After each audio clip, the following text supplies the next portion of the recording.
Good morning. Thank you so much for joining us this morning for this fantastic event that is now a well-honored tradition. We will be discussing Counterspace trends in an evolving global landscape. My name is McKenna Young. I am a fellow with the Aerospace Security Project at the Center for Strategic and International Studies, and I'm so glad to be joined with our Deputy Director for the Aerospace Security Project and a Senior Fellow for the International Security Program, Clayton Swope, as long as our good friends at the Secure World Foundation, Victoria Sampson, the Chief Director of Space Security and Stability, and Brian Whedon, the Chief Program Officer. We're here to talk about our two Counterspace reports. Our CSIS report, the Space Threat Assessment 2024, just went live this morning on our website, joining the 2024 Global Counterspace Capabilities Report from the Secure World Foundation. And before I begin, I just want to also thank Clayton and my other co-authors on this report, Carrie Bingen, Madeline Chang, Stephanie Songer, and Jeremy Tamelio. And a note for our online audience, please see the live questions button on the bottom of our event page. We will be taking audience questions and asking all that we can. So with that, I would love to just get into the conversation. I'm so excited to be able to talk more in depth about our reports this year. So I'd love to just kind of start asking generally, what do you see as the most important takeaways from both the CSIS and the Secure World Report this year? In terms of space threats and counterspace developments, what do you think was the biggest news over this past year? Well, so I'll get started. For our report, one of the big new things we added this year was a new country, Israel, to the mix. We'd long known that Israel, like many other countries, are doing some things related to counterspace capabilities. But the recent conflict in Gaza has sort of brought that to the forefront. There's certainly a lot more reporting and a lot more evidence, so we added them this year, and talking mainly about two things. One is their advanced Aero ballistic missile defense system, which might have some anti-satellite capabilities, and then the rather ubiquitous electronic warfare that is happening across the region, linked to the conflict there. That was one of the big issues. The other one I'll mention is sort of the proliferation of space planes, right? The U.S. X-37B has long been something that we've tracked in our report, been flying for quite a number of years now. The last several years, China now has their Shenlong space plane, doing something very, very similar. And now there's evidence that India is starting up a somewhat similar space plane program. So that's sort of an interesting combining of events that could signal some interest in that going forward. You want to add anything else? Yeah, just add a few other things from the Secure World Report. So when we added countries a few years ago, it was more because they're creating military space organizations, and we thought, okay, there's a possibility of some interest in counterspace capabilities. We actually saw a couple countries actually purchase, Australia purchased the U.S. counter-communication system, which is the only known operational offensive counterspace capability by the United States. Excuse me. And then France has made indications, for example, they'd like to have lasers deployed on satellites. So, it's gone beyond a theoretical possibility. It's gone beyond just defensive. It looks like there's more interest in, an understanding of offensive counterspace capabilities that's being proliferated. Great. Yeah, one thing I think I would add, this is my first year working on this report. I just joined CSIS in November. I thought we were going to have a boring report when I think that we haven't had anything like a direct ascent ASAT weapons test since 2021. I didn't know what we were going to talk about, but once we started doing our research, I was surprised on how many counterspace activities happen kind of under our noses. GPS jamming and spoofing, malicious cyber activity, unfriendly behaviors in space with Russian and Chinese satellites. That turned out to really be the story, that these counterspace activities are happening almost commonplace. And then I think I was also surprised on how much collaboration there is starting to be with Russia and China and North Korea and Iran on space. And that's something that we should be really concerned about. And we talked a lot about that in our report this year. Thanks. And Clayton, kind of pulling on one of the threads that you said, we've seen a big rise in jamming and spoofing of GNSS signals around the world. What do you think is the meaning behind that trend? And what are the impacts to civilian and commercial activities that may go beyond the typical counterspace activities? The rise in jamming and spoofing is a real public safety risk. We have all learned to trust GPS. Certainly it plays an important role in civil aviation and maritime shipping. Undermining that trust has ramifications that we probably can't really predict right now. And if you look across the world, there are signs of interference with GPS and other GNSS every day, happening all the time. Why is that happening more? It might be an attempt to think that we could localize a counterspace activity and maybe prevent some type of escalation that could happen with a more active space-based counterspace usage. But in the end, the impacts are just as severe, and really in the long term of how we use space if those kind of activities continue, regardless of why someone thought that was a good idea. Right, just building on that, I'm sorry. One of the things that I think really demonstrates the proliferation of jamming electronic warfare is that it's extremely usable. It's a capability you can actually use. You're not going to inadvertently clutter the space environment like you would the direct descent anti-satellite capability. You can turn it off and turn it on. It's reversible, it's temporary, and so it's a usable capability, which, what we've looked at in terms of tabletop exercises, that's really, if you want to put your military dollars to the best usage, you're going to dump them into a program that you're not just putting off on the side and saying, okay, we have it there, we can't actually ever put it out there. It actually provides military utility. Yeah, and I was just going to add onto those points that, unfortunately, this is honestly the way the system was designed, right? The GNSS systems, and we need to be talking not just about GPS, which is the most well-known, but also the European Galileo, the Russian GLONASS, the Chinese Beidou. There's now the Indian NAVIC and the Japanese QZSS regional systems. They were inherently designed to all share a common set of civil signals. That's what's publicly available to all of us in commercial aviation, and then have separate military signals. And the plan was always that was done so that in the conflict, the civilian signals could be jammed, interfered with for military purposes. The problem, of course, is that, as you pointed out, those use of those civilian signals has become so ubiquitous and so ingrained that it's now having a huge amount of complications. And I think that's this is the result of some policy decisions made a couple of decades ago that I'm not really sure we fully understood at the time, and probably deserve a little more discussion going into the future. And McKenna, I might add one more thing too to that. We're talking a lot about GNSS, but really the broader story, and I think, Victoria, you mentioned this, is electronic warfare and how important, I think we all knew this, how important the ability to use spectrum is for a space system. Mm-hmm. If you can deny the use of spectrum, you impact GNSS, you impact satellite communications, you also impact SAR, and you can interfere with SAR systems. So taking away that ability to use spectrum, and we do see the Russians doing a lot of that in Ukraine, at least trying, also terrestrially with usage of drones. That seems to be a way that you can deny the use of space to someone, even from a proliferated LEO constellation. So that's great if a LEO broadband constellation could work in Iceland.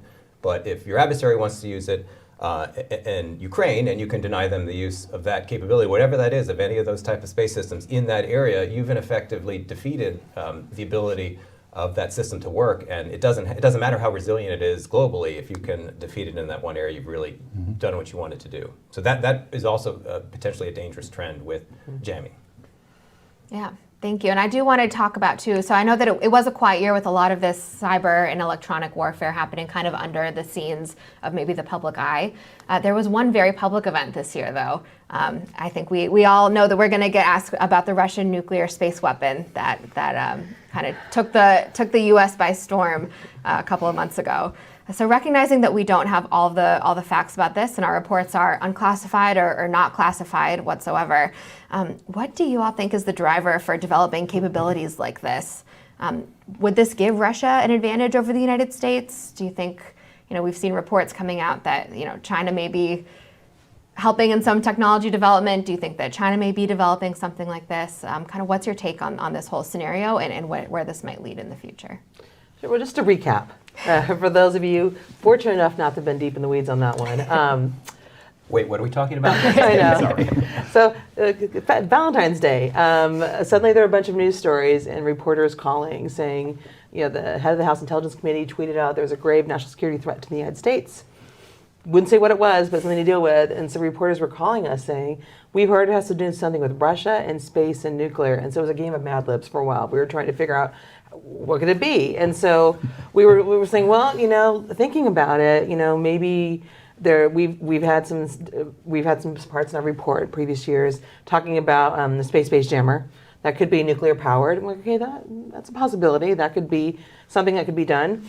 But as time went on, the United States was very clear in saying that Russia had not deployed it, they had not fielded it, but it was definitely nuclear, and it was against the Outer Space Treaty. Now, the Outer Space Treaty doesn't say a lot about military issues, but is very clear about the few things it does say. Article 4 says very clearly, weapons of mass destruction may not be placed in orbit. So we're saying, okay, well, if it's against the Outer Space Treaty, and the Outer Space Treaty says you can't place weapon of mass destruction in orbit, we're saying it's not a nuclear power, it has to be an actual nuclear weapon. And so, okay, why would you put a nuclear weapon in orbit? And so, again, this is how the thinking goes through. Okay, well, it must be used in an anti-satellite capacity. And that is not great.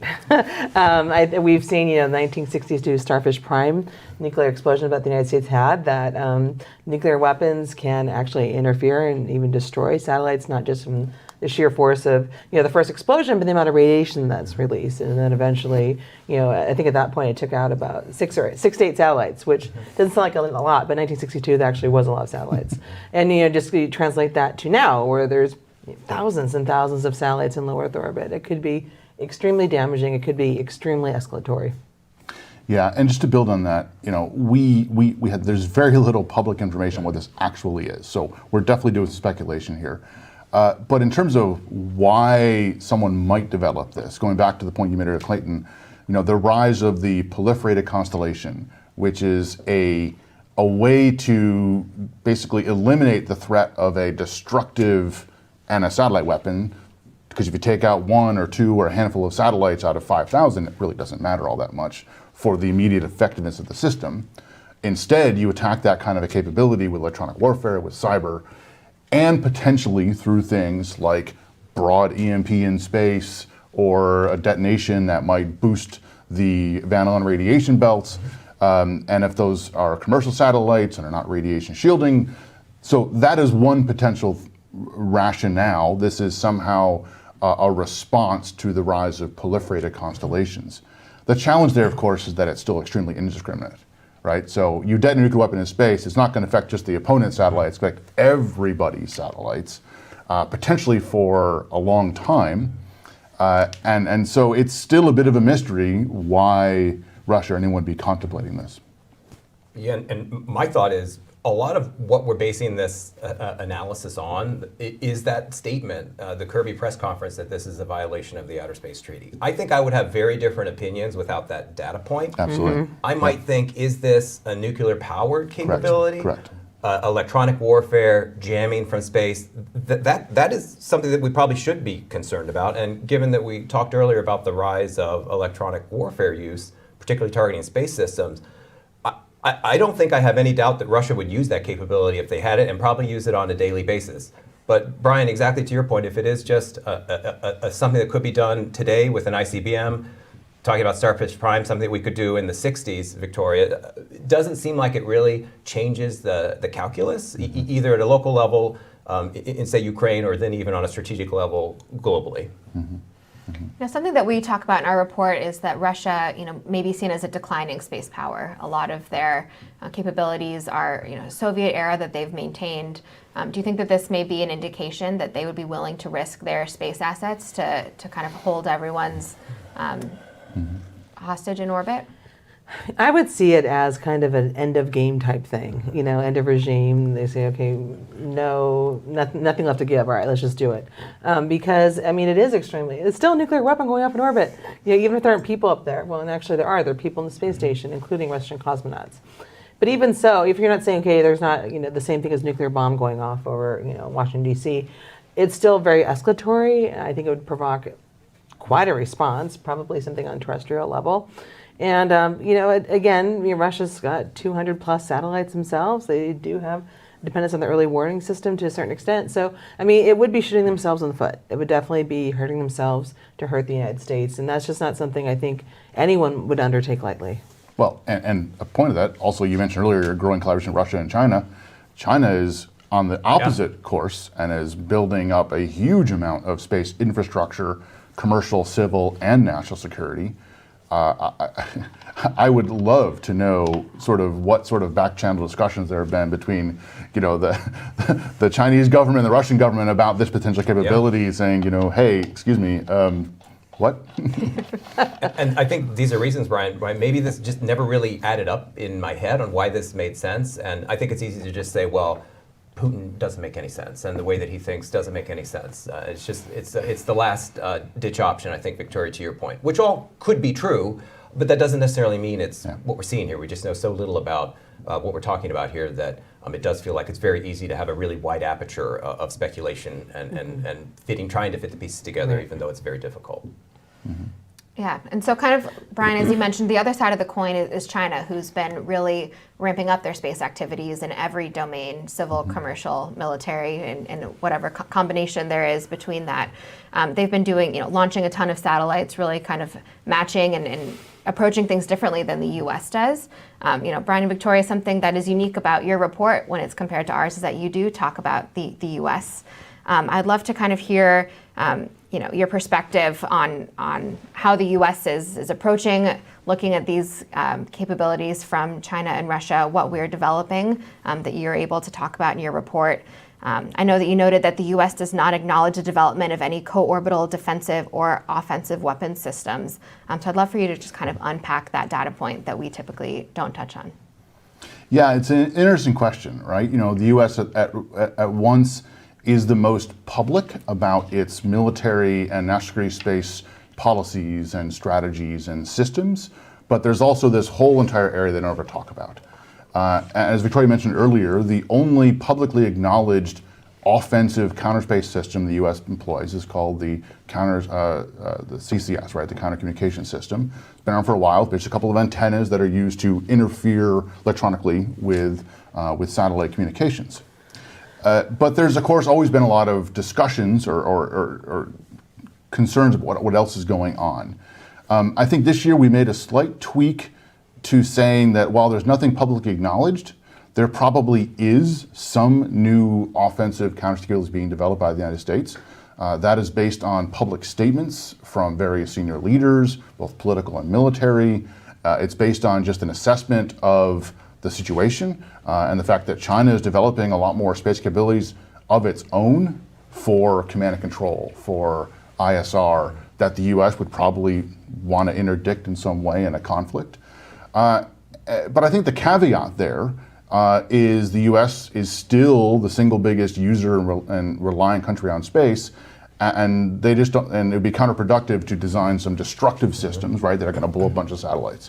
And so I think this, if they are working on this, it's in line with the I want to call a memo from General Saltzman, the chief of the Space Force, who talked about what's called responsible campaigning, right? Which is how do we, the U.S. military, go after and prevent some other country's use of space in an armed conflict against us in a way that is responsible and is not going to have negative impacts on our own use of the space. So there's probably definitely bounds on what they're doing. One of the things we added this year, talking about responsible behavior, is that in April 2022, the United States announced it was committing not to conduct destructive anti-satellite missile tests, largely because of the amount of debris that's created from these tests. It's up there for a while. We don't have a way of getting it down. Even if we do, it's never going to be 100%. So don't create the problem, you have to deal with it to begin with. The United States was joined by 36 other countries, so 37 countries total, have made this commitment not to conduct. And in December 2022, the UN General Assembly passed a resolution supporting this idea and encouraging other countries to do the same, 155-9. So it's prevalent. It's a prevalent idea. It's increasingly popular. And so this year in the report, we actually indicated which countries had made that commitment not to conduct this test, just to indicate that there are some behaviors that are considered irresponsible for everyone. And this is definitely something that you need to be concerned about when you're looking at counterspace capabilities. And just to finish that off, just because they're saying we're not going to destroy satellites as part of anti-satellite testing does not mean we're going to develop offensive counterspace capabilities, right? We also then talk about the offensive electronic warfare, the jamming, some of the cyber systems, and some of the other capabilities that are the electronic, the dazzling laser systems, right? So it's just saying, look, this one category is too indiscriminate but there's a whole bunch of other means by which we can accomplish our goals. Thank you. Clayton, something that we discussed in our CSIS report quite a bit is the growing links and collaboration between Russia, China, North Korea, and Iran broadly, but more specifically on space. What does that mean for the U.S. and like-minded nations in space? What's driving this collaboration, and what's your take on that? Yeah, the nicest way to say it is the common thread is, one end of the spectrum, you could just say a bias against the U.S. and the West. At the far end, you could say potentially a hostility. So if there is a collaboration between China and the U.S. and Iran and North Korea on space, it probably reflects those geopolitical factors. Looking at the collaboration between China and Russia, a lot of that is statements and talk right now. Talk about working together on missile warning, talk about working together on the moon, talk about working together on their equivalents to GPS, their GNSS systems. Definitely, there's more there with Iran and Iran and Russia and Iran and North Korea, and that is clearly a transactional relationship where Russia has to gain access to Iranian drones, access to North Korean munitions for its war in Ukraine, and then Iran has to gain a lot in space. Russia built a satellite for Iran. They're probably going to do that again. They launched that satellite. Who knows really the extent of the cooperation with North Korea? We've seen a lot of photo opportunities with Putin and Kim. There's probably something there because it's clear what Russia is getting in return. So for just our global order that in space, we should be concerned. We should also be concerned about what this means for Russia and Ukraine. What are they going to be able to do now because they're able to provide space capabilities to Iran and North Korea? What are they going to get in return, and how will that affect things on the ground in Ukraine? I would say on the flip side, one of the things we've seen in our report is a lot more sustained collaboration between the U.S. and its allies. Every year, it seems the U.S. is adding more countries to the exercises it does and the wargaming that it does, and even some of the real-world operations, things like space domain awareness operations. Continually adding more countries to those to participate, to learn. I think this collaboration theme is indicative across everyone, but in different groups and different camps. Yeah, and I think building on that too, Brian. It would be a shame if there were two camps in space. We are all neighbors in space, and I think a lot of what we are concerned about is the sustainability of the space environment. That really doesn't work when there are two camps, but you're totally right, Brian. The U.S. is building up its own ecosystem of allies in space. It would be concerning if this coalition of convenience, if you will, between China and Russia, North Korea, Iran, and in space becomes a counter to that. Because really the way that space works, it just won't be effective, and we won't be able to really maintain that safe and sustainable environment that way. Thank you. I think we've seen a lot of change, I know, since the Russian invasion of Ukraine, and I know that we spoke about that at length last year and in last year's report. Have we seen any new updates this year? Any new things that we've learned or seen on the battlefield? Yeah. One thing that I didn't notice at the time, it sort of flew under the radar, didn't get a lot of news attention, but we found doing the reporting. So last year we talked quite a lot about the cyber attack on Viasat, the U.S. communications system that was being used in Ukraine, that's been attributed back to the GRU. That was not the only cyber attack on commercial communication systems part of the war. There has since evidence emerged that some Ukrainian hacktivists went after a Russian satellite communication system.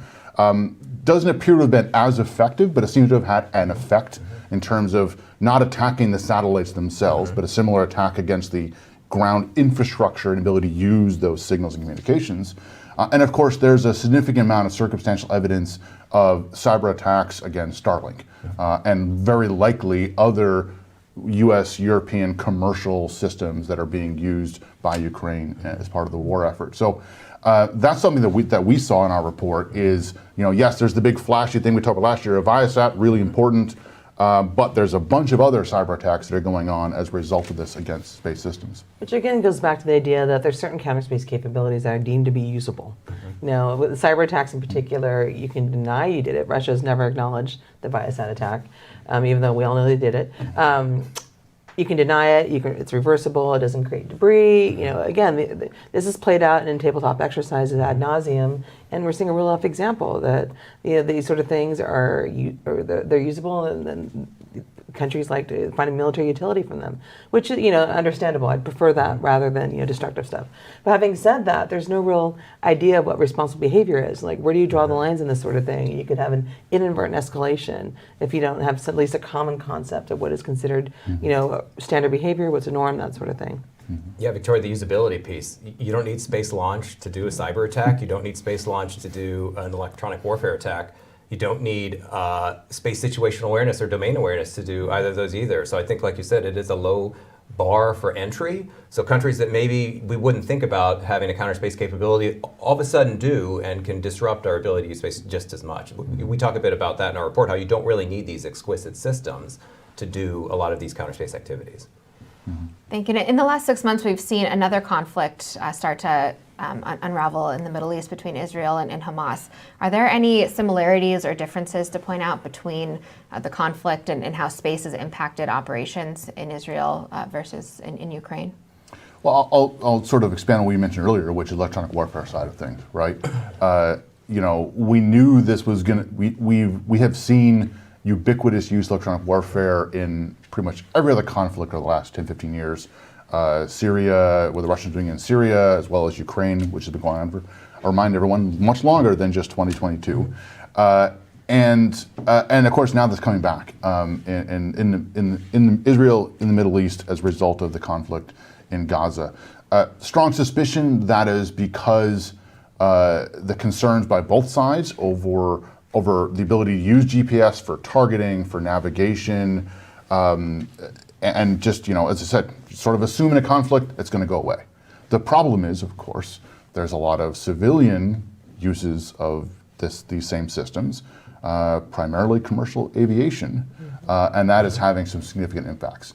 And I think the thing that struck me as surprising was not this was being used, but the multiple reports of the jamming and particularly the spoofing of the GPS for the commercial airliners that is then bleeding over and infecting their other navigation systems that are supposed to be the backups, right? Supposed to be the alternatives. That is quite concerning. And we don't have a ton of hard data on this. There's reporting from airlines and pilots this is happening. It's not quite clear as to why, but that is a big concern. And one more point on this is the spoofing. So for those that haven't been deep in the report and stuff like we have, jamming is yelling really loud so you can't really hear the signal. Spoofing is mimicking somebody else's voice to fake them in a conversation. And one of the things that we're seeing is something called circle spoofing, which is where you fake the location of a plane or traditionally a ship to make it look like it's doing circles around a certain location, usually an international airport. We are now seeing that apply to aviation. It used to be just, we saw it in some cases applying to shipping, and that is a big concern. Lots of interesting questions as to why, how it's happening. There's nothing in the public domain I'm aware of as to how you actually do that, but that's what we're seeing. I would say one difference that we've seen in Gaza versus Ukraine, the Israelis are pretty open when they're jamming. The IDF has put out statements saying, "Be prepared, GPS isn't going to work," or not quite that blunt, but something along those lines. Which I don't believe the Russians ever said anything like that. And so this is pretty clear that's part of their tools in their toolkit. And I will say as well, going back to the jamming that's affected commercial aviation, that's prior to October 7th. There were reports last spring where a majority of the flights coming into Tel Aviv, they couldn't use their GPS. It's just that this is something that's being kind of a SOP. Not just even a wartime capability, which again is concerning because we like our civil aviation to know where they're going. I find myself often, I'd like their pilot to be able to see where they're going and not have interference with the backup stuff. That part is really concerning. Yeah, and this speaks to a section of our report called the normalization of deviance, where we were just saying activities that were previously viewed as deviant or outside the norm, it's just becoming commonplace and normalized now. And it's interesting to think about, well, how does someone who's wanting to use a counter space capability, how do they bin the two between something I'm going to use now? I guess you could say it's gray zone almost, but not really, because these are active conflicts. And then something that, no, that's off the table. It seems as it's something that if it could destroy, it's in one category. If it's something that just could disrupt and you could turn it off, Victoria, I think was the way that you phrased it. So that's outside the bar for entry, which is low for some of these capabilities. There seems to be that calculus, and what can I do and not risk escalating the conflict, or what can I do and then oh, sorry, I turned it off now. It's not bothering you anymore. So that seems to be kind of where we would say this is being normalized and this is not, and that is at least on the surface a clear kind of distinction there between the different bins. And just one more point on that, again, I think we can assume this is going to happen in every conflict. And I've talked to a number of reporters, and I've said, by the way, do you know that every once in a while the U.S. military announces that GPS in this part of the United States is going to be not good for the next several days because of some exercise. And every military is probably planning to either disrupt GNSS in a conflict or operate without it in a conflict. And I'm not sure the civilian commercial world is really ready for that. And is this responsible jamming and spoofing? I think you talked about Israel too, Victoria, the case where the U.S. is doing that for testing purposes. Is there a way to do this responsibly? Or is it good to give that carve out for these type of activities? Don't know the answer to that, but that comes to mind when I hear, okay, well, we're announcing it ahead of time. I guess that's, I'm about to punch you in the face, so I'll let you know before I do it. I guess that's responsible face punching. Thank you. We've talked a lot about different countries as we, kind of structure all of our reports on countries. I want to ask our first question from the audience and remind our audience that we are taking live questions on our event page. This is from Bruno Martini from the Brazilian Air Force University. What trends do you see in the availability of counterspace weapons to non-state actors? Do non-state actors pose any threats to space assets today? So our report is divided by country. Because those are the major actors. I think probably the part we do have a section on non-state actors is our cyber portion. And I will say, one of the things that's a frustrating thing for me is that space is heavily classified. It's difficult to get open source information. Cyber, it's insanely difficult to get open source information. And so frankly, we've got 12 countries in our Counterspace report. And for those 12 countries, we look at 4 different levels of capability: direct ascent, co-orbital, electronic warfare, directed energy. And then we have a cyber kind of catch-all chapter. And we're like, in theory, this could be an issue. And so we do say in our cyber section, this is where, but non-state actors can shine because it's a possibility for that. But there's just not that much information out there about that. Having said that, I don't see a non-state actor, shooting an anti-satellite weapon or anything like that. I think it's going to be something, again, reversible, plausible deniability, electronic warfare, cyber, something along those lines. Yeah, and like your report too, we have a non-state section. Yeah. I think kind of if you think about a counter-space capability, you could have a space-based one, or attacks a space system. You could also have one that just denies the user the access to space. So that's, I guess, the distinction I want to make here is that you could have a capability that disrupts our ability to use space, that is cyber-enabled or electronic warfare or jamming and spoofing enabled, but you're not actually touching a space system. So that is the kind of the capability that really anybody could have, including a non-state actor. So thinking about it in a cyber capability or jamming capability, you could probably get a spoofer off the internet, or at least a jammer off the internet if you wanted to.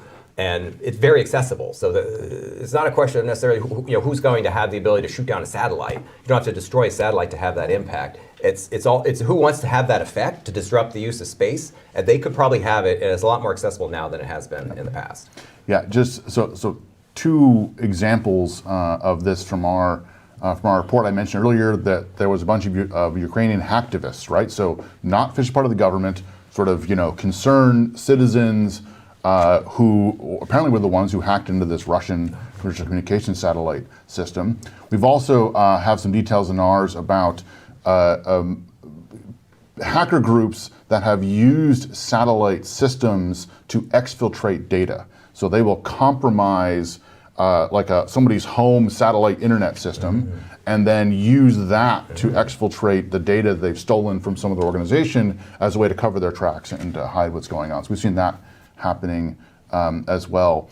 But yeah, you're right. I think it's going to be in this cyber realm because these space systems are increasingly using more common internet, they're using more common hardware and software as opposed to these systems that were basically unique just to space. So the more common stuff, it's easier for people to get at. And they're starting to be connected to the internet. Whereas in the past, they were largely not. They were sort of self-isolated. And Brian, just kind of picking on a point you made, not necessarily related directly to this question, but just there are a lot of Counterspace capabilities that we have maybe thought of as weapons, but really they're used for espionage. Of course. So I don't know, sometimes there is actually a distinction between the cyber capability that you mentioned, where it might be using a space system to get some kind of information out of a system.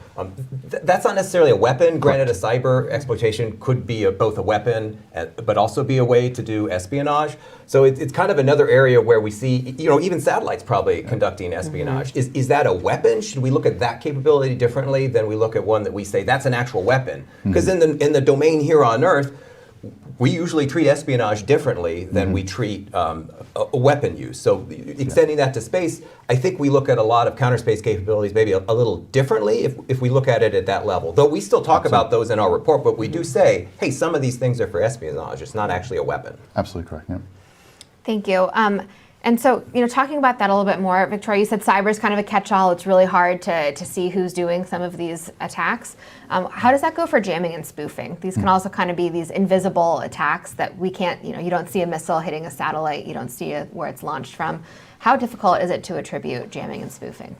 It's getting, the good news about jamming is it involves broadcasting a signal, usually a very powerful signal. So if you're jamming, particularly if you're just doing just broad spectrum, hardcore jamming, you're going to get noticed. Someone's going to pick that up. So it's actually getting easier. There are now, a couple different commercial companies that are operating satellites that are what we usually call signals intelligence, right? They are listening for detecting signals being emitted from the ground, and they can see this. They don't always talk about it, but that information is starting to come out more often. There are, of course, amateur, hobbyists and enthusiasts who build radio detection systems and are listening to signals all the time. That's the source of it.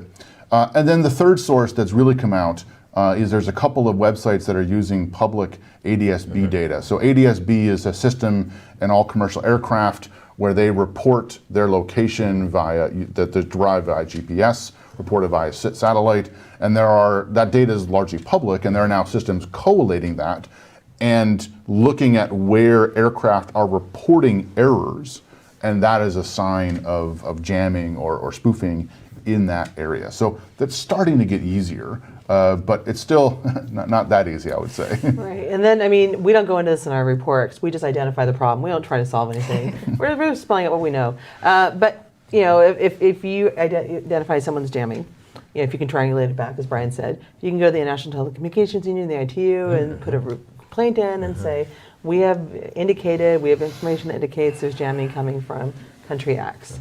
And so then the ITU can go to country X and say, hey, knock it off, or is this happening? And that's when country X is to be like, hey, I have no idea what you guys are talking about. But, naming and shaming can work in these circumstances.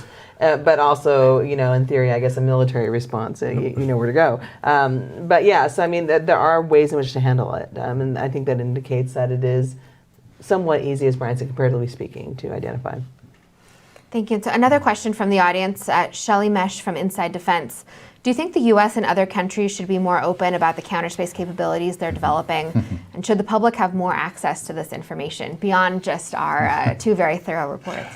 Well, I would say that was the original impetus at Secure World for doing our report, was there were increasing discussions here in the Beltway and elsewhere about, adversaries doing bad things in space and what should we do in response, and yet very little public data. So we started a report to provide more data that's out there.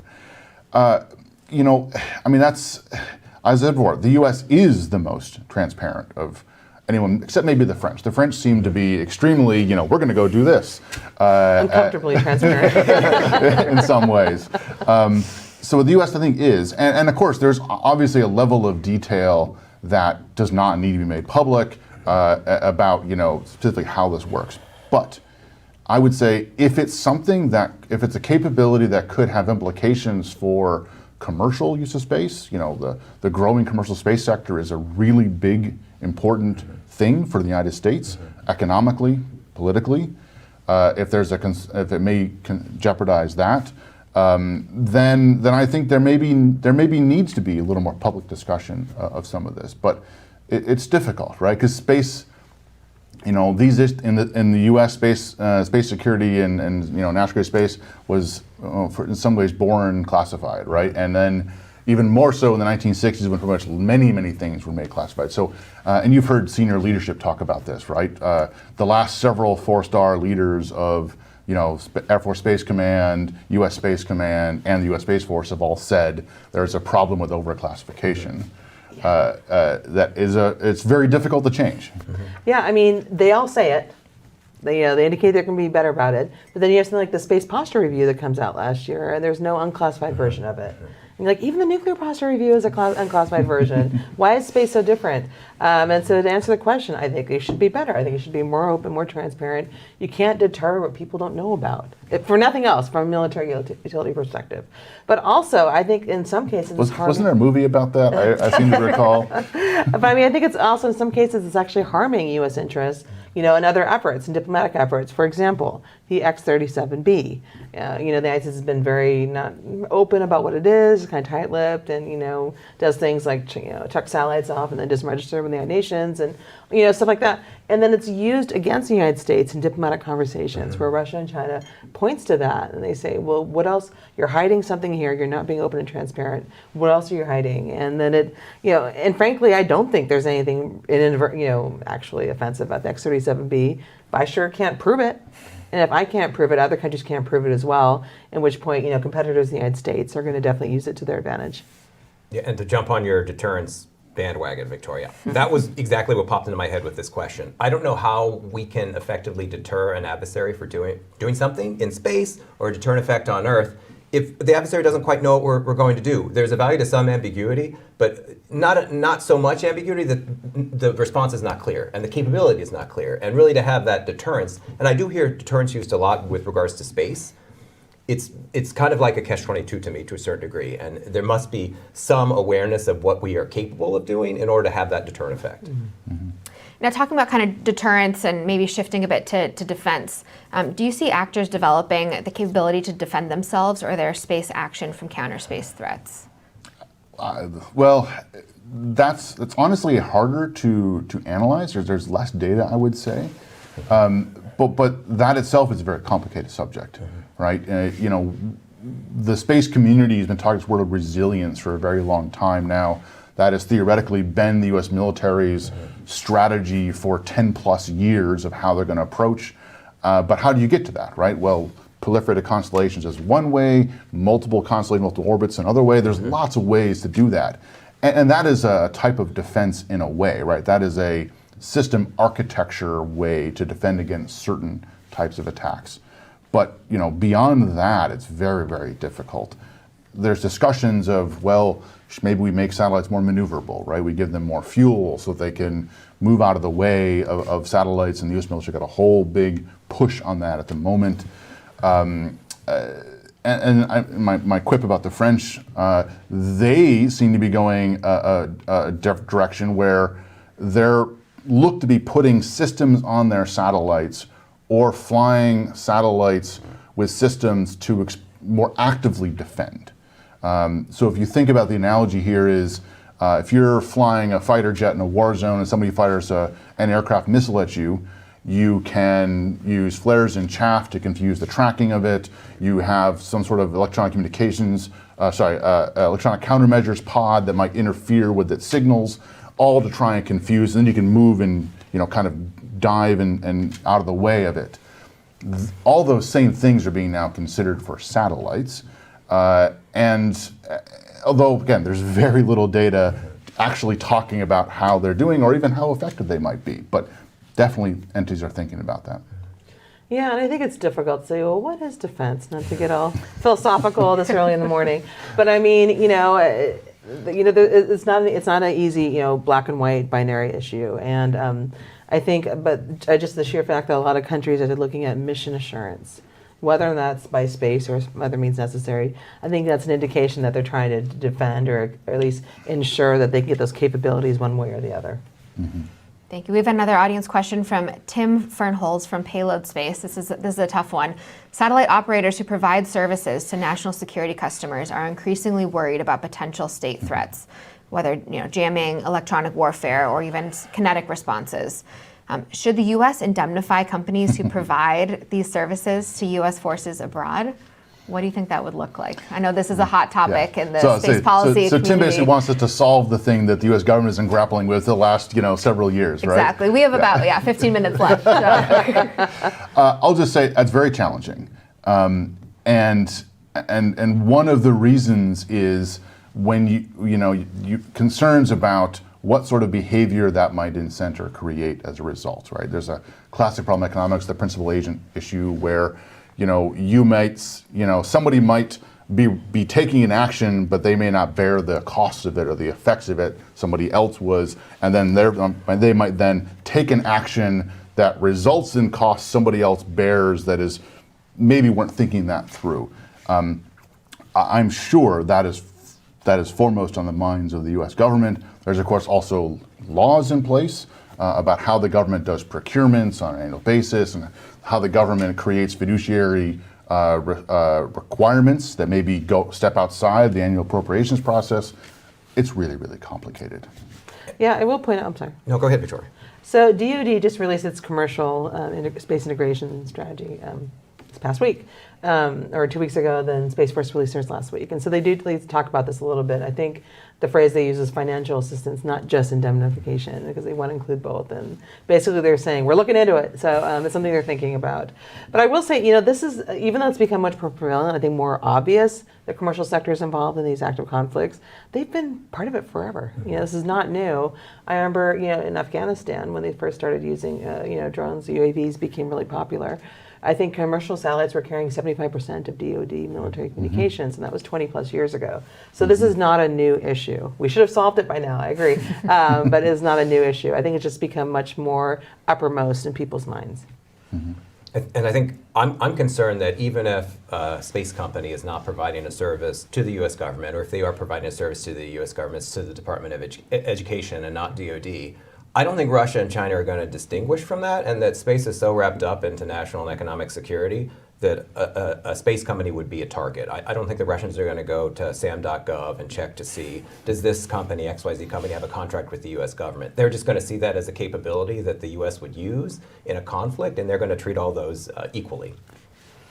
Thank you. We have our next question is from a friend of both of our programs, Seth Walton, who is a Secure World Foundation employee and a former teammate of ours at CSIS. So last year's Hack-A-Sat competition featured a satellite hacked on orbit. This comes in stark contrast to kind of what we have seen with Russia's attacks on Viasat modems at the outset of the war, and kind of what we think about for some of these space attacks. So where are we seeing some of these cyber activities happen on space systems? I think this is a great chance to see. We talk about these attacks on space systems, but a lot of the attacks are actually on the terrestrial parts of the system. So can you guys talk about that a bit? Well, nobody talks about that, right? So there's very little to no hard data in the open world on these sorts of things. That was really interesting. I was kind of surprised, and I think that both U.S. and ESA both had programs to do this. From the military perspective, it gets to this mantra of train like you fight. And one of the problems the military always had with space is we always were shied away from using real-world satellites in an exercise to move them around or to take them offline because they were providing real-world services, and we didn't have very many of them, right? So if you can imagine, the Air Force trying to practice how to, do fighter combat or that without actually flying any airplanes. That is kind of how the military did this in the past. So the fact that they're actually starting to do a little bit of this on orbit with real systems, I think is a little bit, progress. But I think one of the questions I get all the time is this concern about somebody hacking a satellite and turning it into a satellite weapon by slamming it into something else. Hacking a satellite itself is challenging because, as I said earlier, many of them are not connected to the internet. So you have to have some other system to talk to the command and control system. It's not impossible, but it's not like your average backyard person is going to be able to do that just by using their computer and logging in. But then the bigger issue is, what can you do if you actually do get access? Most satellites aren't equipped for what we call rendezvous proximity operations. So even if you get control, being able to maneuver that satellite, assuming it has maneuverability, to get close to a satellite and collide with it is exceedingly difficult, if not, I would say, practically impossible. So the concern is more about, you get into a satellite and you do malicious things like turn it off, or point its opticus into the sun or something like that disables that satellite. Definitely a concern. And I would say if you've read any of the DEF CON or Black Hat papers from the last decade or so on space, there are a ton of cybersecurity challenges in the commercial space sector that I'm not really sure are being fully addressed. I think you just look at what the outcome you want to achieve if you're someone that's trying to do a cyber operation against a space system. Is the easiest way to do that to target the satellite? And will you get the effect that you want? It seems that the answer is no, based on what we're seeing right now. And the only real examples, granted, it's what we know publicly, that we know about are hack-a-sat activities, and we're not reading about commercial operators that have had their satellites hacked. We've read about disruptions caused by hacking or even espionage, potentially, of satellite systems or space systems, but not necessarily those hacks against the satellites. There might be a reason for that, and that might just be that that's more difficult, and for a cyber operator, if they have a thing that they're trying to accomplish, that's not the easiest way to do it. I will say the U.S. Space Force has a series of working exercises, the SKIES program, red skies, white skies. And cyber is incorporated as part of that, but to be honest, public information doesn't indicate whether it's cyber attacks against satellites specifically, or again, against ground stations or that sort of thing. That's much more accessible. Thank you so much. So our time is coming to a close here, so I'd love to kind of ask for some of your final thoughts on these reports. Clayton, though this is your first year, we've been publishing these reports for 7 years, since 2018 somehow. So what has changed since the first report? Are we better prepared to address space threats today than we were when we first started writing these assessments? And what have we, what have countries learned, and what have we really seen over those last 7 years? Well, you're the new guy. Yeah. Well, first off, Brian, I'm disappointed we won't get to work with you in the future on these reports. I know you're going to a great opportunity, but you'll be missed, and I'm glad I at least had some opportunity to work with you this year on our reports. Just to me, one thing that I've noticed, we use more of space, not less. That seems to be a trend that it hasn't changed since we all started writing these reports. More space launches last year than any other prior year, more satellites in space than ever. So our dependence or our use of space is on the increase. That will mean people are only just more interested in threatening space systems for whatever purpose, national security or economic gain.